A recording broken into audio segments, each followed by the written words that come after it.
It's time to break down the week number 4 waiver wire ads. Who are the best players to grab walking into week 4? Who can win you a league? Is there even a league winner left on the waiver wire? Could it be Khalil Herbert, Alexander Madison, or are all these guys taken already and you need a deeper list of players? Hey Smitty, all these guys are taken. I need a deeper list of players. We've got all of that and more. The Fantasy Football Show, it begins now. This is the Fantasy Football Show with your host, Smitty.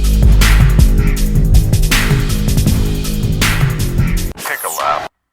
All right, we take it to the week 4 waiver wire pool of players to talk about. As always, on the left side of the screen, you will see my confidence scale, which is not my ranking. My ranking will be over here. These are the top 5 ads for week number 4. We'll kind of put them in order. Usually there's 2 or 3 guys like in each spot because there are a lot of ties, a lot of close calls. But on this side of the screen, I have my confidence scale, which I typically take the number 1 or the number 2 or the number 3 guy and kind of give you a ranking of my confidence level of them being the best pickup of the year. And I'll tell you what, the deeper we go into week number 5, 6, 7, the less likely we're going to find a league winner. But it truly can happen at any moment. It could be week 10 that we get the 9.5 out of 10 confidence level of being the best pickup of the year. But I think so far we do have a couple guys that rank higher than anybody else on the year. So this week will provide us probably the 2 highest ranks so far this year on the confidence scale. And let's kick it off with number 1. We could talk about Khalil Herbert being our league winner, and he's going to be on this scale. We're going to rank him really high. But there's one player that has a guaranteed workload in week number 4 and week number 5, making Jamal Williams the number 1 ad for week number 4. By far, because he's starting week number 4 and week number 5. The Lions have a week 6 bye, and then DeAndre Swift should be back in week 7. For those that don't know, DeAndre Swift has a shoulder injury and he's expected to sit out week 4 and week 5, making Jamal Williams the de facto starter for 2 weeks and then the bye week. And then Swift again maybe comes back in week number 7. Now, does that mean that Khalil Herbert is a lesser player or lesser value or have a lesser rank on the confidence scale? Not necessarily. While I do put Jamal number 1, and I do rank Jamal, I would say about 9 out of 10 on the confidence scale of being the pickup and ad of the year, Khalil Herbert is ranked at the same mark on the confidence scale. 9 out of 10 for being the best pickup of the year. So ultimately, these guys kind of tie for the number 1 spot, with Khalil Herbert being the more attractive later play. Jamal Williams starts week 4 and week 5. Khalil Herbert might play the starter role in week 4. We'll find out later. Monty's day-to-day with the ankle and knee, but we already kind of felt like Khalil Herbert was going to take his job over eventually. And even if Monty does play week 4, he's probably going to be limited. Khalil Herbert could arguably be the number 1 pickup of the week on this ranking over here for even immediate use week 4. He could do just as well as Jamal Williams even if Monty plays, but he ultimately has maybe even a touch higher ranking on the confidence scale for being the league winner, for being the best pickup of the year. I put him at 9.1. So maybe Jamal Williams is a 9 because Swift's coming back. So how can Khalil Herbert not rank ahead of him if he could take Monty's job and be the league winning running back that sits on people's benches, that comes in and helps you finish out the year as your monster flex option go forward? So Khalil Herbert, surprisingly, shockingly, ranks higher on the confidence scale. We'll call it 9.1 to Jamal Williams 9.0 because of the limitations of Swift coming back. But for immediate use, you know Jamal's getting all the work in week number 1 or a majority of it. And Khalil Herbert's workload in week 4 is a little up in the air, but we confidently feel on the year he's the better pickup, but on the week maybe slight disadvantage in workload, but still probably getting fed a lot. Because I truly believe that if Monty comes back in week number 4, they're going to use Khalil a lot. They're going to use Khalil similar to how the Dallas Cowboys are using Pollard and Zeke Elliott, and maybe Khalil Herbert more. Herbert has 3 touchdowns on the year. He's averaging 7.3 yards per carry. He has 1 100-yard game, 4 receptions for 14 yards, and he's averaging about 80 yards per game on the ground. That is a very, very good game log for a guy that's not the starter. He's the better running back, too. And in week number 3, he ran the ball 20 times for 157 yards, 7.9 yards per carry, and 2 rushing touchdowns. He was an absolute monster on Sunday. And if anybody had him in the lineup, because he did have that good, flex appeal if you had an injury or you're really struggling at your running back 2 or flex spot, a lot of people started him. Not a majority of people that owned him, but a lot of people did plug him into their lineup out of desperation in hopes that they got a rushing touchdown from a guy sharing carries because he was taking workload from Monty. It was not a shock that he got work, but when Monty went down, the guy went off. 2 TDs, 157 on the ground. This is not some fill-in, he trips and falls into some numbers. This is a monster right here. He was on our Moon Men list for a reason all offseason long. We sent this guy to the moon. To the moon. Countless times. I can't even remember how many times we hit that button sending this man to the moon. To the moon. That's why, honestly, he should be owned in most formats because we've been pumping this guy up all offseason long. He's a league winner. He's a league winner. Khalil Herbert, more than Jamal Williams, is a league winner. It just comes down to what do you need? Are you a Swift owner? You have to go after Jamal. Do you need week 4 and week 5 production because you're 0-3 or 1-2? You have to maybe consider going after Jamal to get that production that's going to help you get back into the playoff hunt. But if you feel like, okay, I'm 1-2 and I really have a really good team, or I'm 2-1, or especially if you're 3-0, Khalil Herbert might be the smarter play on waivers if available. So these two guys rank neck and neck for number 1 overall for the top waiver wire grab for week number 4.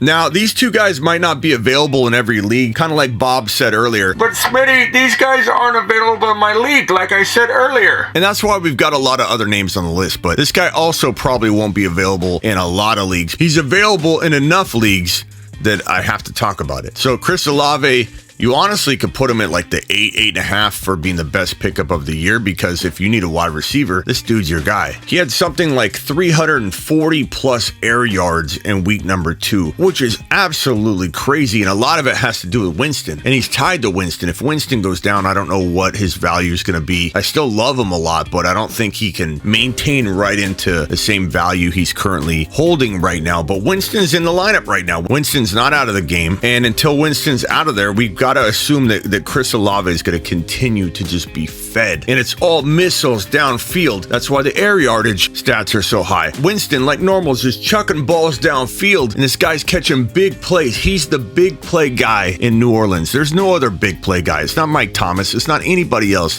The big play guy is Chris Olave, and Winston's going to keep chucking balls downfield constantly, and he's going to be the benefactor. Chris Olave can kind of win you a league.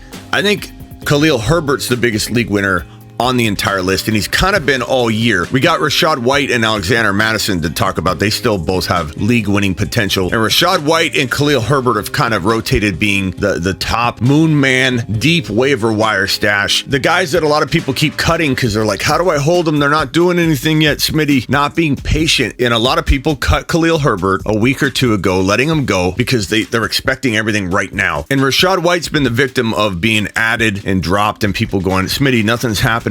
I thought this guy was supposed to do something. Wrong. Rachaad White's in waiting. He's a sleeping giant. He's not going to do anything until you wake him up. So like Khalil Herbert, people are giving up on White. But back to my point, Olave's not going to necessarily win you a league. He's going to assist you in winning a league, maybe. Herbert can win you a league. Jamal could if Swift got worse and was out the entire year, but he's going to help you maintain. Rachaad White can win a league. Alexander Mattison can win a league. Brian Robinson can win a league. And of the rest here, I would say maybe Pacheco could win a league. It's all a waiting game. We don't know when the starters are going down. We didn't know when Monty was going to go down. We don't know if Fournette's ever going to go down. The value is in when the starter goes down for some of these guys, and you got to be patient. Olave's clearly number 3. For right now, Madison is going to be number 4. And as you can tell, I'm kind of tying Jamal and Herbert at number 1. I'm kind of putting Olave, Alexander Mattison, and Rachaad White in the number 2 spot in that ranking, in that order. Rachaad White still has a potential to be 9 or 9.5 or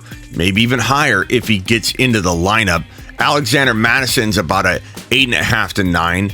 If he, at his current value right now, because you have Dalvin Cook with the shoulder injury, repeatedly tearing that ball out of the socket because you have a labrum like a seal that holds the ball in the socket. He's tore that multiple times. Who knows how mangled his labrum is, especially in the same shoulder, the right shoulder. And he's going to wear a flak jacket and try and play. And his risk of re-injury is through the roof. And just because you have that jacket on, yeah, it might help keep that ball in the socket, but you could have so much pain and re-injury. Just because you're holding it in there doesn't mean you're not causing all kinds of damage to the labrum which will cause him long-term damage. So at some point, if he goes out there and gets hit really hard, even with the jacket on, or dislocates the other shoulder, he's had problems with both of them. But if he goes out there and tears that shoulder up, even in the jacket, he'll probably be done for the year. So Alexander Mattison has a whole lot of sleeping giant value, along with maybe even good usage that might mirror the way they use Herbert and Monty, because they want to keep Cook healthy as long as they can. But if Cook goes down, Alexander Mattison becomes the top pickup of the year probably, and goes to a 9.5 or maybe even a 10 overall. White, same thing. If Fournette went down,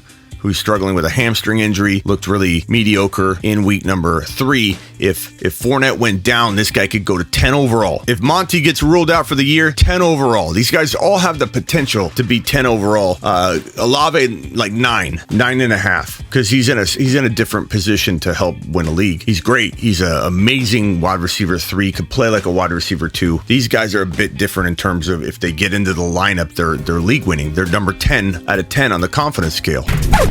Brian Robinson's probably the last guy on this list that has that league winning potential to be 9 or 10 out of 10 on the confidence scale, and we're going to put him right here. He looks good. He's back doing drills. He's everybody's feel-good story right now. Everybody wants to see Brian Robinson succeed, so if he's available for whatever weird reason, you need to go get him, grab him. I don't care if you have an IR spot or not. He can't be available in very many leagues at all that have IR spots, because smart, crafty owners would have grabbed him and put him on IR. But if you can't store a player on IR in your league, then he might be available in that format, and he's worth grabbing and holding. He's coming back real soon, and he's got league winning potential and 9 to 10 potential value on the confidence scale if he gets into that starting job and doesn't let it go.